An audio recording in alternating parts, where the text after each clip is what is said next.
현준이 태풍에게 유리컵을 던집니다. 상처가 난 태풍. 현준과 태풍은 어렸을 때부터 알던 사이였습니다. 결국 싸우고 경찰서에 갔습니다. 합의를 하러 온 현준 아빠 박호, 그리고 태풍 아빠 JYG 강 사장은 표상선 박호 사장과 일로 뭔가 관계가 있는 것 같습니다. 느낌상 표 사장이 강 사장에게 돈을 줘야 되는 상황인 것 같습니다. 태풍에겐 꿈이 있습니다. 장미를 잘 만들어 국내에 유통하는 것. 하지만 이 꿈이 이뤄질지 아닐지 보다 먼저 아빠에게 자신을 인정받고 싶습니다. 그렇게 하원에서 밤샘 작업을 한 후 집에 들어와 잠이 들어 아빠에게 한마디도 말 못하지만 아빠의 출근길에 항상 구두를 닦아 놓는 착한 아들이었습니다.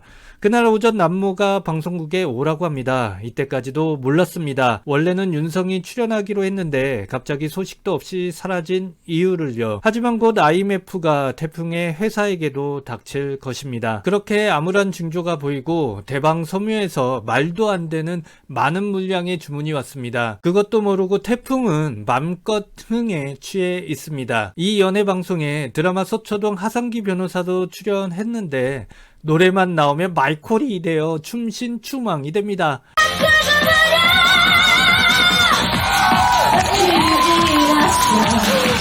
에라 모르겠다.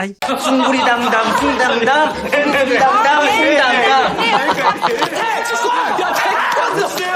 그렇게 사장님이 고민하자 미선은 대방섬유에 납품할 원단은 우리가 선결제로 이태리에서 구입할 건데 대방섬유는 외상 매입이라며 위험 부담이 크다고 말합니다. 결국 이태리 원단에는 사인을 합니다. 태풍도 결국 윤성이가 집안이 망해서 야반도주했다는 사실을 알게 됩니다. 며칠이 지나고 우려하는 일이 생겼습니다. 바로 기송화학에서 받았던 어음이 부도가 난 것입니다.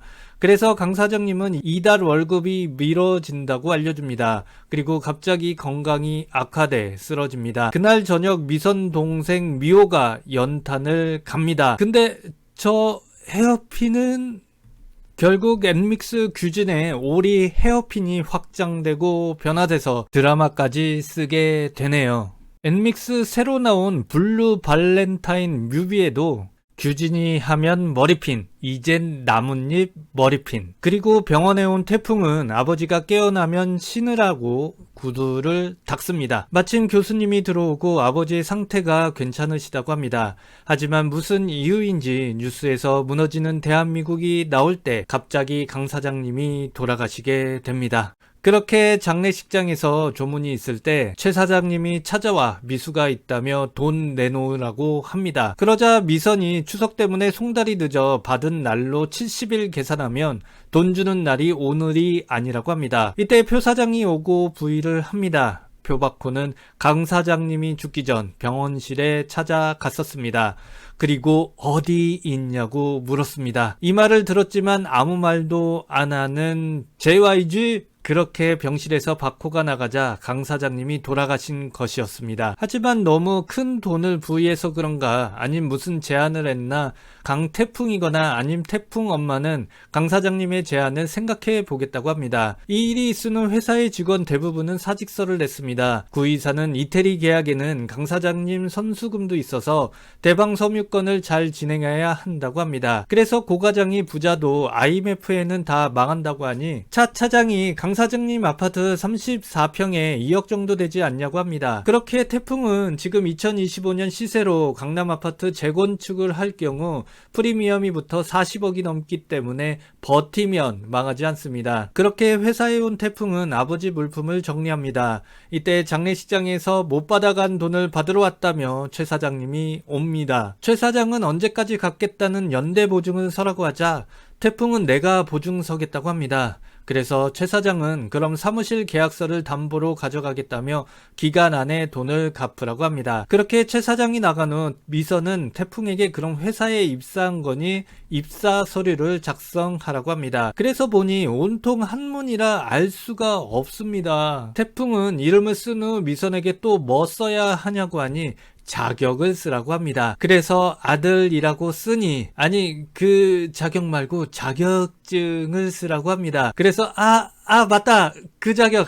잠깐 착각한 거예요. 그래서 태권도 3단 자격증이 있다고 씁니다. 그렇게 집에 와 보니 빚독 쪽에 전화선을 뽑아 놨습니다. 태풍은 전기가 안 들어오는 집에서 엄마에게 회사에서 아빠짐이 왜 이렇게 많냐고 하니 엄마는 그게 세월의 때라는 거라며 깨끗한 게 오히려 이상한 거라고 말합니다. 다시 회사에 온 태풍은 액자를 보던 중 열쇠를 발견합니다. 그래서 열쇠로 땄는데 또 나오고 비밀번호로 열어야 합니다. 그렇게 모르는 게 많은 태풍은 남모를 만나고 미수가 뭐냐고 물어봅니다. 남모는 미혼 여성을 미스라고 합니다.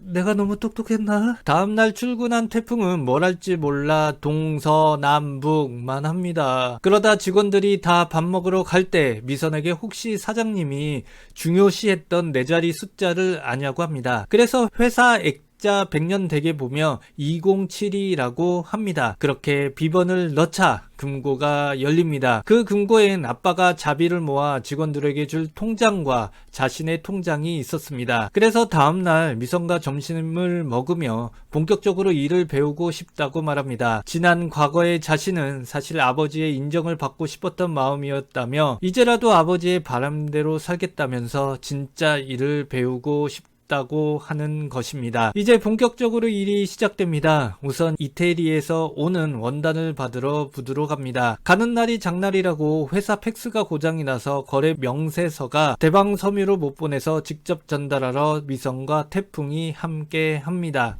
그렇게 원단을 대방섬유로 보냅니다. 그리고 원단이 도착하기 전에 먼저 태풍이 대방섬유에 도착합니다. 그리고 사무실에 와 둘러봅니다. 그런데 이상하게 사무실이 깨끗합니다. 팩스선도 빼놓았습니다. 이때 엄마가 하던 말이 떠오릅니다. 세월의 때. 대방섬유처럼 오래된 기업이 마치 아무 일도 일어나지 않은 것처럼 깨끗하다? 사무실에서 팩스를 대방섬유로 못 보낸 건 팩스선을 빼놔서 그런 거다? 그래서 이곳에 원단을 납품했다간 돈을 받지 못하고 부도가 날 것입니다. 그래서 미선에게 팩스 보내지 말라고 말한 뒤 트럭이 도착하기 전에 뛰어갑니다. 그리고 트럭 앞에서 막습니다. 태풍은 미수가 생긴다며 절대 가면 안 된다고 합니다. 태풍의 말을 고과장이 듣지 않자 대자로 길에 눕습니다. 하지만 고과장은 트럭을 전진시킵니다. 트럭이 태풍을 치려고 할 때 JYP and Mix. You always be my